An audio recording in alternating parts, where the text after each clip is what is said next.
પહેલો ઉપાય છે પીપળાના વૃક્ષના મૂળમાં જળ અર્પણ કરવું. કહેવાય છે કે પીપળામાં ત્રિદેવનો વાસ છે, બ્રહ્મા, વિષ્ણુ તથા મહેશ. આ દિવસે પીપળાની પૂજા કરવાથી ત્રિદેવ તથા આપણા પિતૃઓના આશીર્વાદ પ્રાપ્ત થાય છે.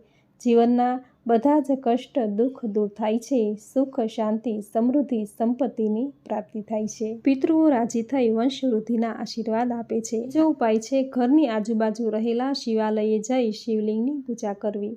શિવલિંગ પર ગંગાજળ અને બીલીપત્ર અર્પણ કરવું. ભગવાન ભોળાનાથ અત્યંત ભોળા છે. તે એક લોટા જળ માત્રથી તેના ભક્તો પર પ્રસન્ન થઈ જાય છે. તેના ભક્તોને સુખ, શાંતિ, સમૃદ્ધિના આશીર્વાદ આપે છે. ત્રીજો ઉપાય છે જો ઘરમાં કંકાસ, કજિયા, કલેશ વધી ગયા હોય તો આ દિવસે શિવ પરિવારની પૂજા કરવી જોઈએ. આ ઉપાય કરવાથી ઘરમાં જીવનમાં સુખ, શાંતિ બની રહેશે. પરિવારના સંબંધો એકબીજા સાથે જોડાયેલા રહેશે. ચોથો ઉપાય છે ચંદ્રદેવની પૂજા કરવી. જેની કુંડલીમાં ચંદ્રગ્રહ નબળો છે તો તેમણે ચંદ્રગ્રહના બીજ મંત્રનો જપ કરવો. ઓમ શ્રમ શ્રીમ શ્રોમ સહ ચંદ્રાય નમઃ. મિત્રો, આ ચંદ્રદેવનો બીજ મંત્ર છે. ચંદ્રદેવના બીજ મંત્રનો જપ કરવાથી જેની કુંડલીમાં ચંદ્રગ્રહ નબળો છે તો તે મજબૂત થશે. તેમને માનસિક શાંતિ અને શક્તિ પ્રાપ્ત થશે. ધીરે ધીરે તેની પરિસ્થિતિ સુધરવા લાગશે. પાંચમો ઉપાય છે નમકનો. મિત્રો, જ્યારે ઘરમાં નકારાત્મકતા ખૂબ વધી ગઈ હોય ત્યારે ઘરમાં કલેશ, કજિયો, કંકાસ, દુઃખ, ગરીબી વગેરે વધી જાય છે. તો એ માટે અમાવસ્યાના દિવસે પોતા મારવાના પાણીમાં એક મુઠ્ઠી નમક નાખીને પોતું મારવાથી ઘરની નકારાત્મકતા દૂર થશે.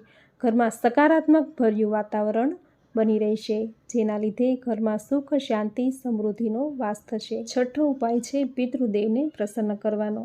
અમાવસ્યાના દેવતા પિતૃદેવ છે. આથી આ દિવસે તર્પણ, શ્રાદ્ધ અને પિંડદાન કરવાથી પિતૃઓ પ્રસન્ન થાય છે. સુખ, સમૃદ્ધિના દ્વાર ખુલી જાય છે. પિતૃઓને યાદ કરીને પિતૃ નિમિત્તે ગરીબ જરૂરિયાતમંદને જરૂરી ચીજવસ્તુ, ભૂખ્યાને ભોજન કરાવવાથી પિતૃઓ પ્રસન્ન થાય છે. તેના વંશજોને સુખ, શાંતિ, સમૃદ્ધિના આશીર્વાદ આપે છે. વંશવૃદ્ધિના આશીર્વાદ આપે છે. આથી જેના ઘરે નિસંતાન દંપતી છે તો તેમણે અમાવસ્યાના દિવસે આ ઉપાય જરૂર કરવો, જે કરવાથી તમારા ઘરે અવશ્ય સંતાનની ખોટ પૂરી થશે. સાતમો ઉપાય છે વેપાર ધંધામાં પ્રગતિ કરવાનો. અમાવસ્યાના દિવસે ત્રાંબાના લોટામાં શુદ્ધ જળ, ગંગાજળ મિક્સ કરી લાલ ચંદન, સફેદ ફૂલ, લાલ ફૂલ ઉમેરી ઓમ તૃણી સૂર્યાય નમઃ આ મંત્રનો જપ કરવો.